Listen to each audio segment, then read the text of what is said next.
Apektado usab ang Northern Cebu sa pagkusukuso ni Bagyong Opong. Nico, kumusta ang sitwasyon dinha nga naabtan ninyo diha sa norte?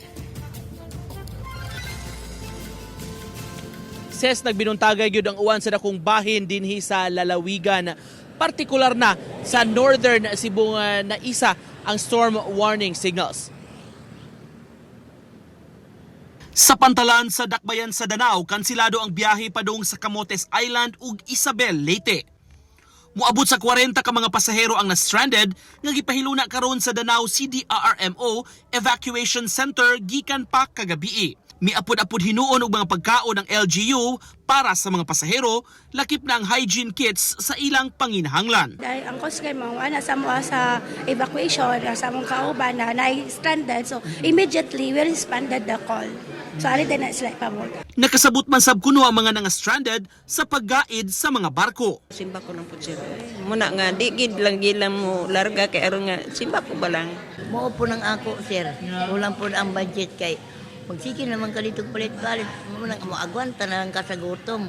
Antod sa lakaw na po mi ani biyahe pohon. Sa barangay Don Antigua sa lungsod sa Borbon, makita sa highway ang dakong tipak sa bato nga naligid atol sa kusog nga pag-uwan kagabi. Matod hinuon sa taga-barangay, walay naangol sa insidente. Sa Bugos City, mi-evacuate kagabi ang pipila ka mga mulupyo gikan sa tulo ka mga barangay, Sambag, Taytayan ug Gairan. Sa barangay Sambag, naabtan namo ang City Health Officer nga misusi sa kahimtang sa mga mulupyo. Matud pa, dunay sakit ang pipila ka mga bata, maong nag-apod-apod ang health officer kanila ug mga tambal. 5 ka mga pamilya nga nagpuyo sa baybayon ang mihikling sa barangay hall. Yes, manghatag pod mi. O man ang mangutanay mi kung sige pang-ubos, examino namo, examino nako. So, we give them the free medicines like sa cough, sa hilana, ingana. Or even kung high blood, tagaan din namo. Sa pantalan sa Pulang Bato, Bugos City, halos mapuno kining service road sa mga sakyanang nagparking sagad mga trucks.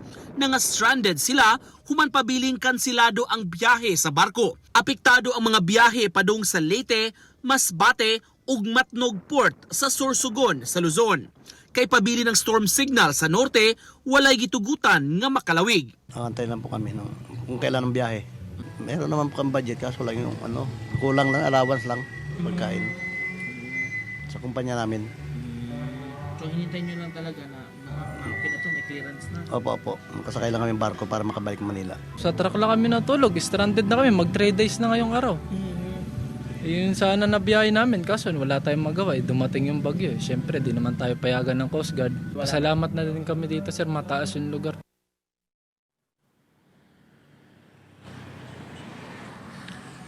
Ses, naghinangat ang udto kaganiha, mihayag na hinon ang kalangitan og miarang-arang na ang kahimtang sa panahon sa mga lugar nga atong nasubay kaganiha sa norteng parte ning maong probinsya sama sa Medellin, Bogo, paingon na dinhi patadlas sa Danao City. Apan di sa ito nahimutangan karon sa barangay Ginsay, babantayan nato nga adunay baga og mga panganod nga naporma ning mga higayuna. Hinon sa latest nga update sa pag-asa karong alas 5, lifted na ang mga storm warning signals sa lalawigan, gawas lang sa Bantayan Islands nga maoy ubos karon sa signal number 1. Ses?